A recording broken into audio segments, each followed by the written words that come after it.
ये कोई कविता नहीं है, बल्कि एक सच्ची घटना है।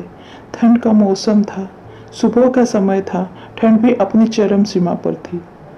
मैं आज जब सुबह कॉलेज जा रहा था तो मैंने एक बूढ़े आदमी को देखा जो कि ठंड से ठिठुर कर रोड पर एक किनारे कांप रहा था। उस बूढ़े आदमी को आंखों में भी सिर्फ आंसू ही था, न पहनने के लिए कपड़े न कंबल, उसके पास कुछ भी नहीं था। मैं वहाँ थोड़ी देर रुका और उस आदमी से उसके इस हालत के बारे में पूछा तो उसके जवाब सुनकर मेरी आंखों में आंसू आ गया और मैं वहाँ से कॉलेज चला गया। उस बूढ़े आदमी की बातों की मैं एक कविता के रूप में बताने जा रहा हूँ। एक बार पढ़िएगा जरूर, आप भी जाने की आज फिर से इंसानियत को मरते देखा है, जब एक बूढ़े बाप को ठंड में रोड पर ठिठुरते देखा है। न जाने किससे छोड़ देते हैं लोग अपने माँ बाप को। आज फिर से एक जिंदगी को बेदर्दी से मरते देखा है। उसकी आंखों में आंसू थे, चेहरे पर एक चाहत थी, इतनी मुश्किल में भी उसके चेहरे पर एक छोटी सी मुस्कान थी। बहुत बुरा लग रहा था मुझे, न जाने क्यों मन में एक बेचैनी सी थी। मेरे पास कुछ भी ना था देने के लिए, लेकिन फिर भी उसको कुछ भेंट देनी थी। बेटा, तेरे जैसे ही मेरा भी एक बेटा है जिसको मैंने पलकों पर बिठाया था। प्यार तो खुद से भी ज्यादा किया था उसको, क्योंकि उसके ऊपर से उठा उसके माँ का जो साया था।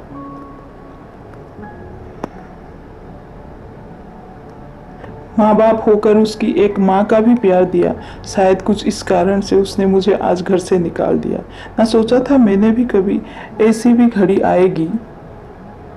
जो बेटी अपने माँ बाप से दूर आई है, आज वही मुझे घर से निकलवाएगी।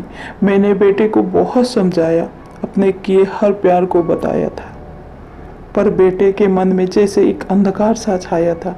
वो भी अपनी पत्नी की बातों में आकर अपने बाप पर जुर्म ढाया है।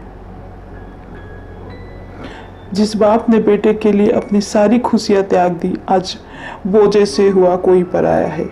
बस इतनी सी कहानी है मेरी।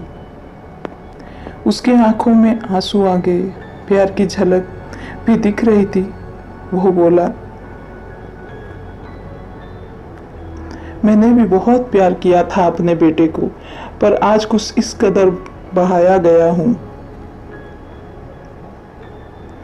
इतना कहकर बूढ़ा व्यक्ति रोने लगा, अपने बचे हुए जीवन को रो कर भी खोने लगा। फिर मैं भी वहां से चला गया। उसका दर्द उसको भी रुलाया गया। जो इस रोड पर पड़ा हूं मैं, जिस बेटे को हर एक सुख दिया, आज उसी की वजह से इस मोड़ पर खड़ा हूं मैं। बेटे, एक बात तुमको भी मैं बताना चाहता हूं। इतनी समझ तो नहीं है मुझ में, कई मैं समझाऊं, पर फिर भी एक बात कहना चाहता हूं हर बेटे को। पर तू कभी ना छोड़ना अपने माँ बाप का साथ। आज जिस तरह से मैं ठुकरा गया हूं, तू बहुत प्यार करता है अपने माँ बाप को, पर इस मोड़ पर मत छोड़ना कभी। त्याग देते हैं माँ बाप अपनी सारी खुशियों को, जिससे बेटे को दुख ना हो कभी। मत छोड़ कभी उस माँ बाप को बेसहारा, जिसने तेरे लिए अपने हर सुख को खोया है। माँ बाप तो वो सूरज हैं जिसने खुद आग में जलकर तेरे जीवन के हर अंधकार को धोया है।